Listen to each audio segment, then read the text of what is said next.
sur la question, par exemple, de l'organisation des tests, de l'isolement, sur l'accompagnement que nous devrons aux personnes que nous aurons testées, isolées et que nous accompagnerons. J'ai fait des propositions aussi, et je réponds à votre question sur la régionalisation des politiques. J'ai demandé à tous les préfets de région de me faire monter une note que j'ai passée au président de la République et au Premier ministre et à l'équipe de Jean Castex pour, au fond, voir ces femmes et ces hommes qui ont une vraie culture régionale, qui travaillent au quotidien avec les élus, quelle était leur appropriation de la situation. Et on est toujours dans ce paradoxe qui est à la fois la volonté d'une intelligence territoriale au plus près du terrain et en même temps une responsabilité nationale et des règles qui doivent être claires et applicables pour tous. Donc nous faisons des propositions, notamment sur la gestion frontalière. Je vais vous prendre un exemple. La gestion frontalière. De territorialisation de nos politiques. Alors quelles propositions faites-vous sur la gestion frontalière, justement, Christophe Castaner ?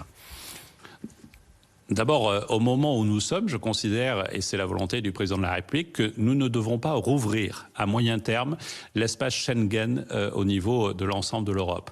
Et nous devrons ensuite construire toutes nos gestions frontalières en fonction de la réalité épidémique du pays voisin.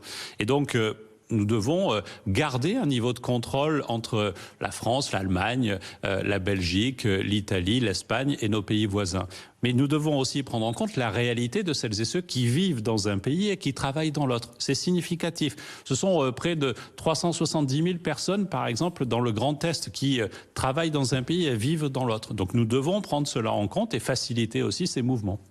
Est-ce que je pourrais me rendre à l'étranger si je ne suis pas travailleur frontalier dans quelques semaines, après le 11 mai, non? Avant l'été? Avant l'été? D'abord, il y aura des déplacements infra-européens, ils seront organisés, les choses ne sont pas arrêtées au moment où je vous parle. Il y aura certainement beaucoup plus de difficultés à sortir de l'espace Schengen avant l'été, j'en suis convaincu. Donc avant l'été, ce sera bien difficile de quitter l'espace Schengen, l'espace européen. Et dans les pays, entre pays, est-ce qu'avant l'été, je pourrais aller en Italie ou en Espagne librement ? Il est trop tôt pour que je réponde à cette question parce que je ne sais pas comment les choses évolueront en Espagne, comment elles évolueront en Italie et comment elles évolueront en France. Donc nous prendrons des décisions, nous en discuterons dans le cadre européen et ensuite pays par pays, voire même, comme c'est le cas avec l'Allemagne, nous discutons aussi avec les Länder, c'est-à-dire l'équivalent des régions. Et donc c'est Länder par Länder avec le pays et mon homologue ministre de l'Intérieur. Mais il y aura de toute façon des restrictions, il y aura des contraintes. Nous ne vivrons pas d'ici cet été comme nous avons vécu avant le mois de mars.